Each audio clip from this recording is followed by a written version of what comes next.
Welcome to episode 121 of Let's Talk Geek, recorded 13 February 2013. In the show, we ask, how did the dinosaurs die?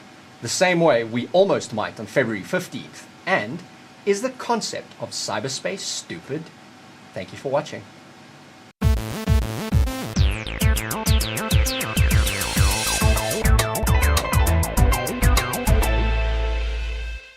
The show with me today is Gerrit Vermeulen.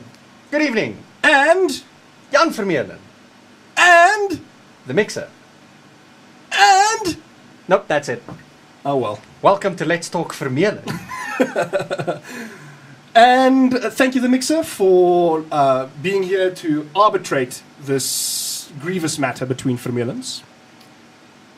Indeed. And To with kick, that, to kick us off, we're going to do the Quick Geek. This is the part of the show where we try to be as interesting as possible in the shortest possible time, because we live in 2013 and everybody's attention spans has obviously gone the way of the shrink ray. So, Mixer, you keep us to 2 minutes. You may award score as you see fit to who is the most interesting. Time begins now. Software predicts tomorrow's news by analyzing today's and yesterday's. indeed. And that more or less sums up exactly what we're talking about.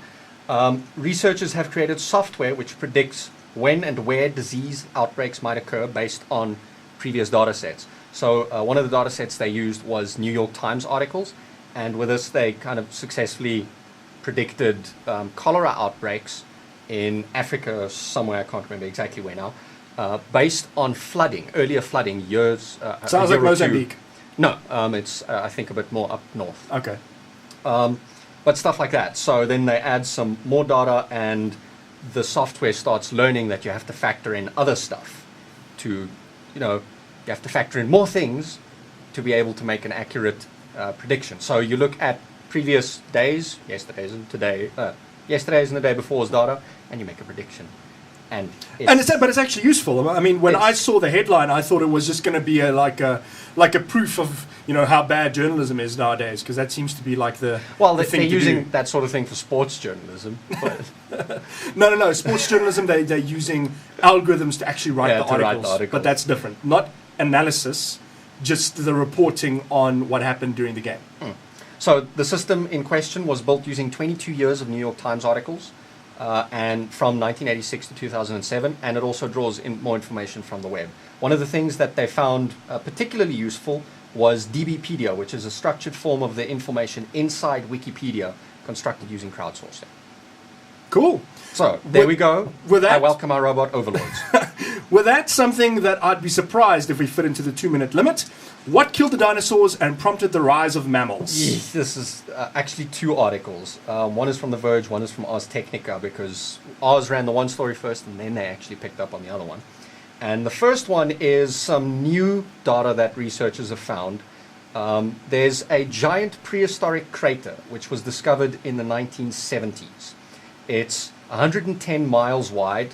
I'll have to convert that for you guys later into a decent measurement. And essentially the thing that created that crater is 1 billion times stronger than the nukes used in Hiroshima and Nagasaki. Previous studies indicated that the asteroid hit 300,000 years before dinosaurs died out, but the recent study suggests that the two events, the asteroid hitting and the dinosaurs' extinction, are actually much closer, so about 33,000 years. Which is 110 miles. Let's Google that, because the people... Well, you can go 110 miles in kilometers, it'll give you the answer. The asteroid, they say, is likely not responsible for the entire extinction. It's 177 kilometers. There we go. So the asteroid is not responsible for the dinosaurs just going kablamo overnight. The Earth's climate was apparently at that point pretty bad, so you had volcanic eruptions and earthquakes and all sorts Stuff of horrible that only things. dinosaurs could survive. Sort of, except they were doing pretty badly. I mean, you can only do so much. And these things were kind of happening on a daily basis. And then you get a big asteroid hitting, which sends epic amounts of dust into the air, blocks out the sun for a bit, kills off, standard apocalypse stuff. 70%, 80% of the life on Earth, and that's what's left. So that was the tipping point that eventually led to the extinction. And then the second bit is an article called Rethinking the Rise of the Mammals and the Death of the Dinosaurs. So the first thing we need to know is the reconstruction of the history of mammals is hard. Mammals didn't exist along with dinosaurs. The dinosaurs died out and then mammals started coming up. And we know stuff like lemurs and lorises are related, but they diverged before Madagascar separated from the rest of the world. But there's no hint of lemurs in fossils. So, what the hell? We know they're related, but we can't find a trace of lemurs in the fossil records. When mammals started appearing after the extinction, they did so very quickly. So a bunch of mammals in rapid succession. Lots of quick iteration, basically. Some mammal lineages are quite old. Monotremes, which is stuff like the platypus, and there's actually only one other thing that's a monotreme, may go back as far as 200 million years, which is the Triassic period, while marsupials split off during the Jurassic. And an unexpected result of this study is that mammals would have appeared after Pangea, Big Earth, or the land masses together, was well on its way to breaking up. So mammals would have had to cross large bodies of water, and it means that some of them moved out quite a bit. So stuff like elephants fossil records indicates they actually started off somewhere in the Americas, but due to some circumstances, they died out over there. So they were in the North and South Americas, and then died out over there. But it would make sense for them to have an ancestor in something like a mammoth, right? Probably, yeah. So that might be there, except the dinosaurs died out. Yeah. And the first placental mammals didn't exist until after the extinction of non-avian dinosaurs. So not the flappy ones. So lots of interesting stuff about dinosaurs that can boggle your mind. Something I wanted to throw in here, even though we are running out of time on this topic, that I thought was interesting was I saw a lot of outlets reporting that it's finally confirmed a asteroid wiped out the dinosaurs. But that's actually incorrect, because these same guys who put out this study confirmed that 2 years ago. They put out a different study confirming that it was an asteroid. This new data suggests that it might not have been one, but two, like in rapid succession. Okay. Yeah. Well, what this data suggests is it wasn't the asteroid alone. So the asteroid just triggered the eventual fall. It was... Sorry, yeah. So it less was the specific. tipping point. Yeah, so less specifically... They were well on their way because the Earth's climate was already in shambles. Well on their way to dying out, and the asteroid that hit pretty much just... There was no turning back after that. Then... VGHS Season 2 we is talked about on. It last week or the week before, Video Game High School, sort of a teen dramedy of kids in a high school where they get to play video games and learn about video games and video gaming in general. Season 1 is on YouTube. It's made by an indie studio called Rocket Jump, which is spearheaded by Freddie Wong and his partner in crime. Yeah. Yes, and he makes some really awesome stuff on YouTube. They're on Action YouTube. shorts. Yes. So expect that kind of stuff. Like Freddie Wong's passion has always been action, and specifically action shorts and good action scenes. And cool special effects. Yes. Stuff you would expect from pro production made by a bunch of indies. Video Game High School. So Season 2, the Kickstarter was up, and it went live. They needed something like 636,000 and some change, and they made that, exceeded that by quite a decent margin. I think they're the top video producing Kickstarter project after this. It's on. And they actually started shooting before it was on. Yes, Freddie Wong actually explained that... They pumped their own money in. Yeah, they pumped their own money in because of schedules. They had to keep up with actor schedules and production schedules, so they couldn't wait for the Kickstarter to close before they actually started. But what the Kickstarter... I mean, they were going to do it. Yeah. The Kickstarter is just going to be their buffer for how good it's going to be. Yeah, and obviously pay the guys who made this. Yeah. I'm sure they'd pay the actors, but this now goes towards Rocket Jump and towards the rest of the production in the thing. So it goes into post and it goes into swag. And the extra bit, everything that they made after the 637,000 is going for additional stuff, some extra stuff that they wanted for post-production, and some swag that they're dishing out as well. Yep. And that is great news. Go check them out. Yeah, back to some geekery away from video gaming. Opera is going to adopt WebKit. What's up with that? Oh, They've been using Presto for something like a decade. I mean, yeah, they wrote their own renderer.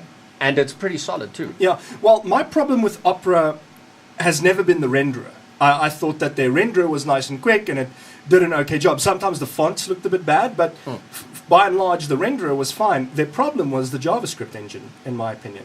So you mentioned before the show started that you had sometimes there were issues with Opera on I actually had Google services. big problems with Google services, especially stuff like Gmail. Very interesting blog post about that of a guy who managed to fix that problem with a single injection. Like he injected a piece of JavaScript into the Gmail page and was able to get it working. So, and his argument was Google could do this one thing and Gmail would work on Opera.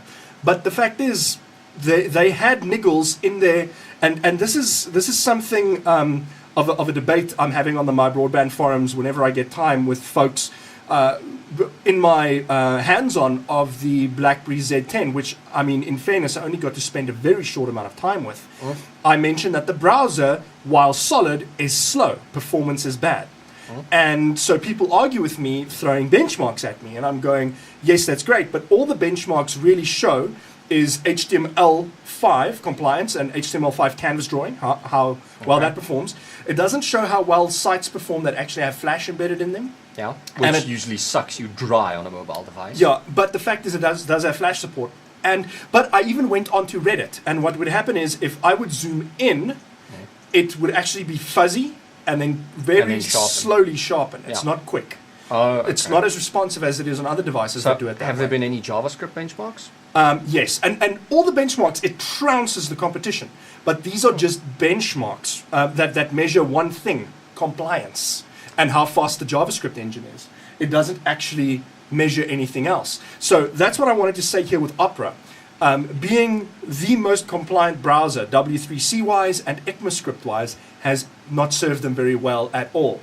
Whereas the guys who focused on making themselves compliant with popular services and ensuring that they run as fast as they possibly could on websites that are popular, they're the ones who are winning in the end, standards or not. So it's a sad day, but that's I mean, if you don't wake up to the reality of the thing and go, yes, but we have to obey the standards, then you die, it would seem. So yeah.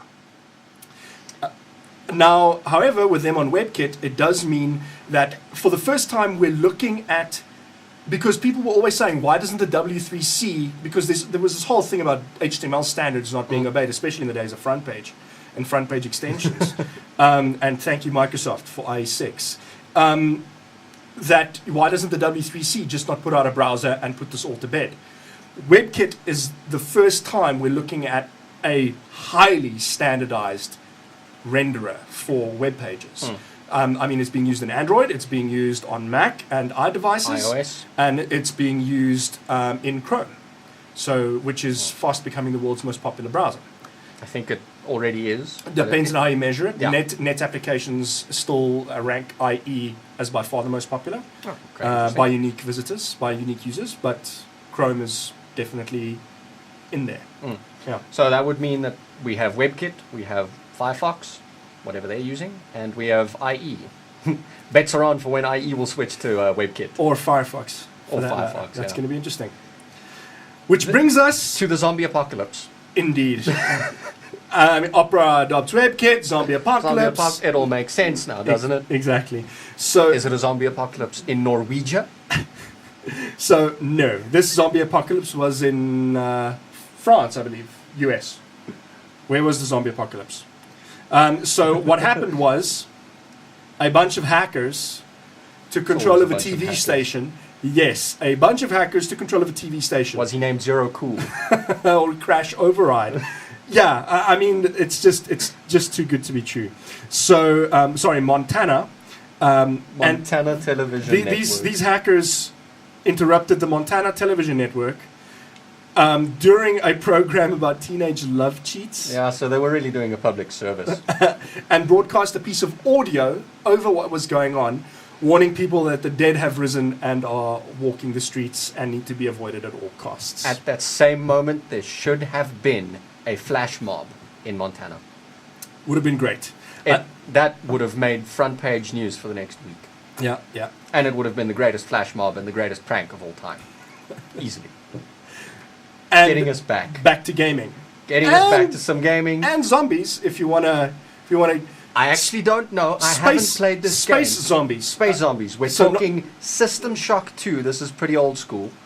I haven't played this game. It was a little bit before my time. But System Shock 2 is coming to Good Old Games. $10, and it's got a bunch of extra features that you mentioned earlier. What's that about? Yeah, they're throwing in some extra artwork.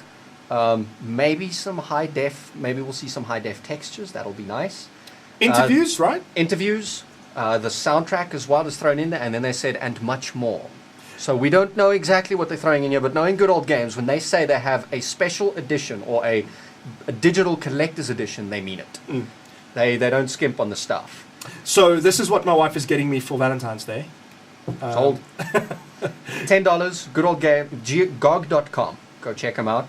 They sell DRM-free old games that they basically re-optimize to run on your newer systems. Here's hoping, because I've had some Good Old Game stuff that didn't run properly, so I'm hoping. And also they do list the compatibility. Yeah, I don't like the fact that they bundle, that the only option is to use their bundled DOSBox. I like to install DOSBox separately and have a single instance of it on my machine. Deduplication, all that. But anyway, fair enough. Yep. So the old schoolers, the mixer has added something to Quick Geek, so I don't know how this will affect our scores. But the mixer has also not mic'd herself up. We're all going to die. So that she can't talk about this. It's very disconcerting here, like trying to bad mixer relay the mixer's thoughts to everyone. But anyway, a huge asteroid is to fly by the Earth on the 15th of February. We're all going to die. So play System Shock tomorrow as soon as you get it. It's going to be very close and it's going to be very large. And it's the nearest recorded brush with a space rock so large, office building sized asteroid. It will speed past the Earth faster than a bullet and closer than some of our communication satellites. It's not going to fly into any of those, is it? I don't know. I guess we'll find out soon enough. So it's going to miss everything. The mixer is just shaking her head and then nodding her head. It's going to miss everything. This is insane. We have so much crap up there. Can't it just take out some of it? And there were some worries. And when the story first came out, there were worries that the asteroid could actually be coming closer than the guys first predicted, which it is, and actually hit Earth, but then they reran the numbers, and it's going to miss us. What would be the effects of something this big actually hitting us? I wonder. It's an office block size, they say. So I'm assuming a city wouldn't enjoy that very much. No, it's not quite like the what do they call them? The apocalypse events from like Deep Impact and stuff. Yeah, where like an asteroid as big as Texas hits something.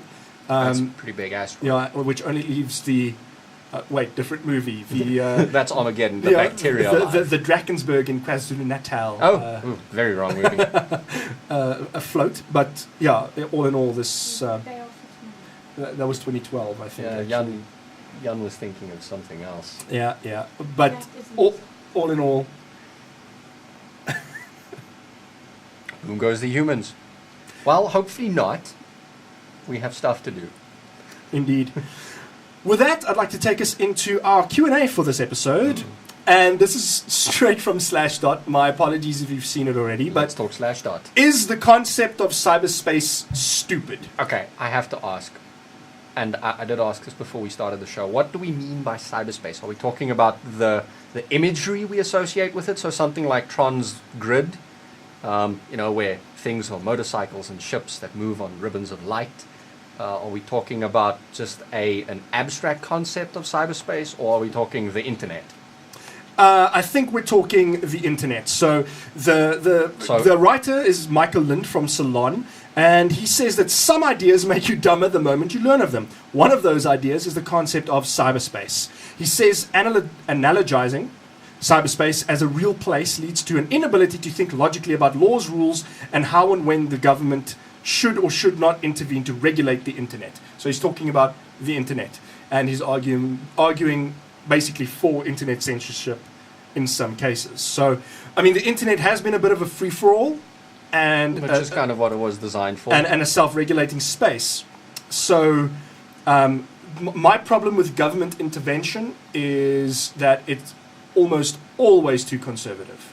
The government is looking out for, as a company does, the government is looking out for itself. It depends on the government, I think.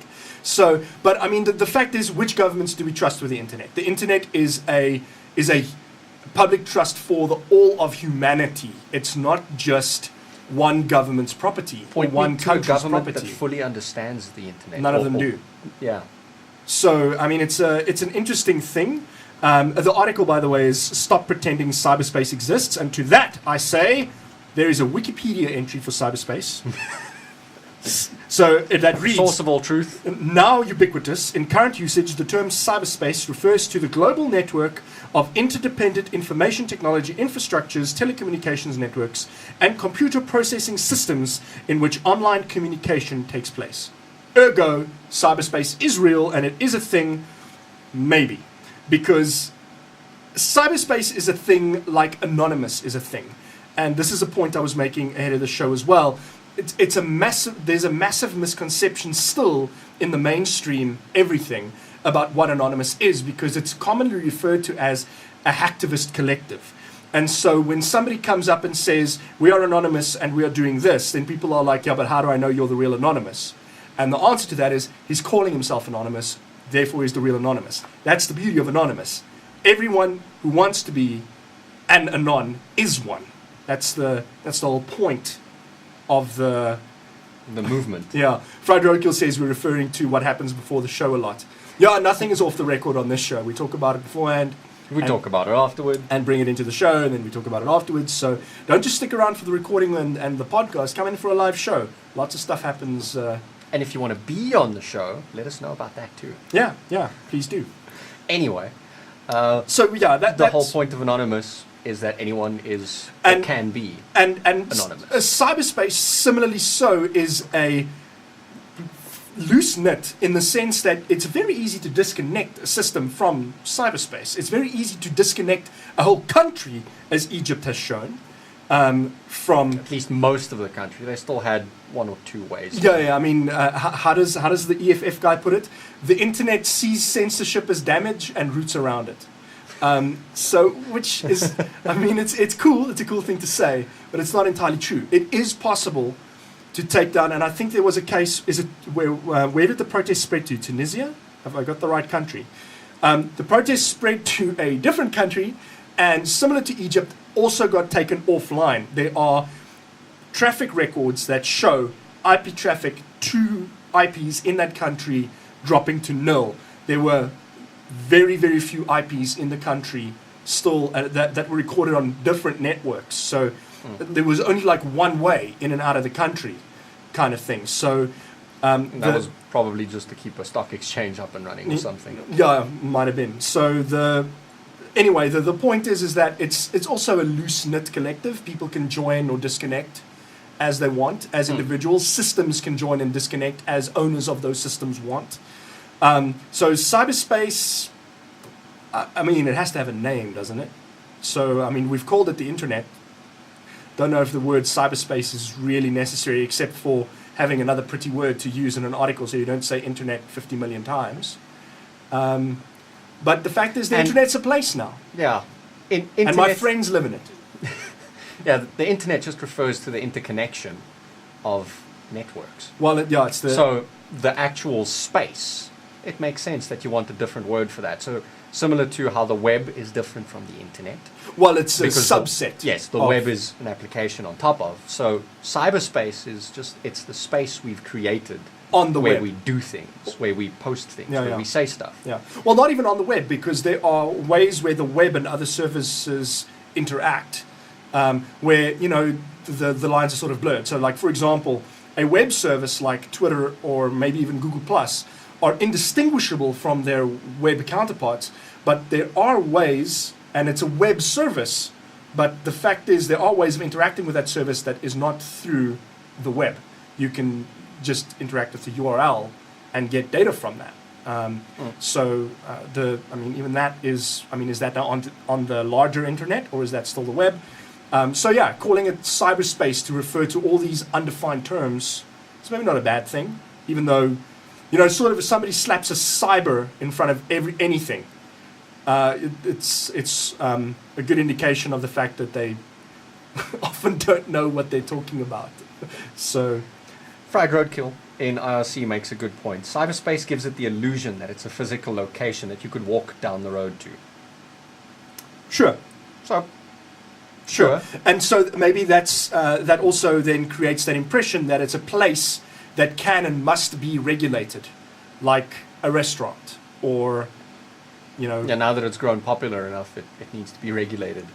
Well, or so they claim. Yes. So yeah, an interesting debate, and one that guys on the internet have fought against vehemently. If you look at Reddit in particular, has been very active in the fight against laws like SOPA, PIPA, and ACTA, which they say would stifle the space that they were allowed to innovate and to create something like Reddit, which has created a bunch of jobs and a place people like to hang out on the net. So, but now what's interesting about Reddit is how it's come under fire for child pornography, for example, and certain subreddits, which have quickly been banned. Yeah, and even things not as grievous as child pornography, but that are still objectifying women of minority age.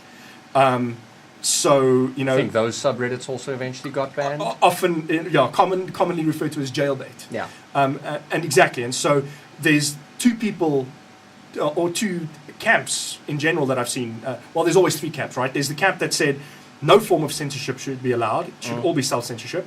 You've got a camp that says this is a line we do not cross. And you've got a camp in the middle going, I don't really know how I feel about this yet. So, that's always how it is. But that's the position the so-called cyberspace is in, and why people are arguing for regulation, I guess. Yeah, but the nature of the internet is also you shut something like that down somewhere else. That community, a community is going to pop. And a topic for a future discussion, perhaps, and for future investigation, maybe to get a specialist in, is there have been a couple of articles, especially on Wired, about the so-called darknet. So the internet that is completely inaccessible. Unless you know exactly where you're going. Yeah, and through normal DNS. Yes. So, I think the IPs, if you know the IP, you can get there. But if you want a DNS to resolve or a crawler, Google does not index this place. No. There is no way to get there unless you know how. So, but that's a topic for another show. Yeah, Thanks. That would actually be a very, very interesting, deep article and experiment. So sort of the same way that the one writer from The Verge took a year, or is taking a year off of the internet, you have someone taking a year into the darknet. To land our cyber discussion, some comments from IRC on the uses of the prefix cyber. Cyber crime, cyber stalking, cyber bully, cyber terrorist, cyber culture. And Fried Roadkill says, yet we don't call them cyber activists. It's hacktivists, right? Of course. With that, I'd like to take us into our kicker.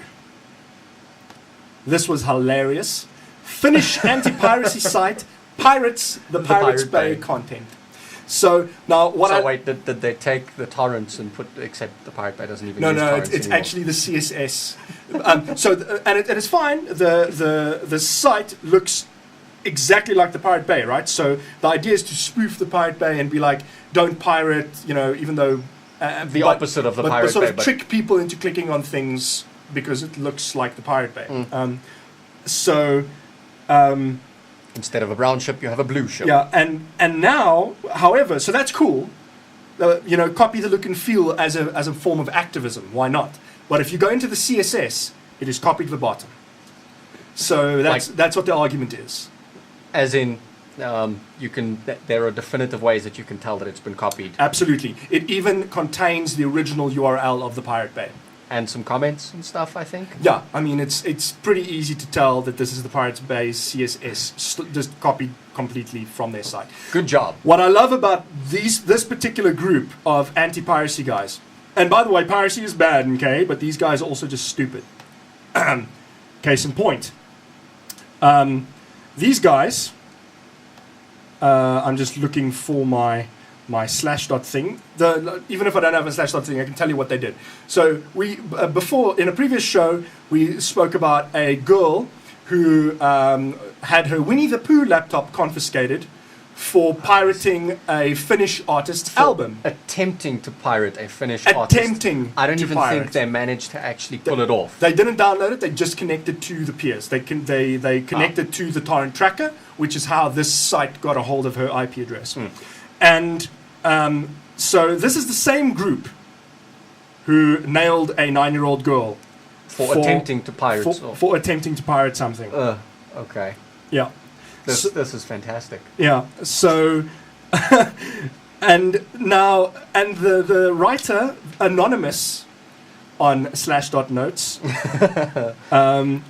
One interesting question is, how on earth did they manage to pirate the Pirate Bay content, considering that they managed to get court orders for major ISPs to censor access to the Pirate Bay in Finland?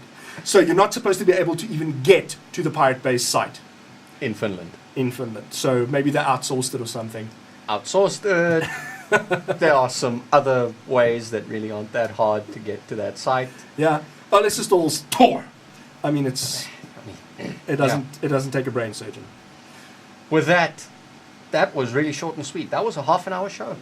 Good job. We hope you found that interesting. If you liked this short and sweet show, let us know. If you'd want to stick around and listen to us talk some more rubbish, we aren't going anywhere, even though the recording might stop and the podcast might end. If you were around for the live recording and in IRC... You're awesome. Yeah, we would have been talking rubbish for probably another half an hour as we pack up and copy the show to a flash drive. You could watch this interesting thing if you tune into the live broadcast. You can also check out our other shows. We've got Let's Talk Hack coming up next week, I believe, if they can find a mixer. Sounds right. We've got Let's Talk Possibility happening every Monday. At 7:30. Yep.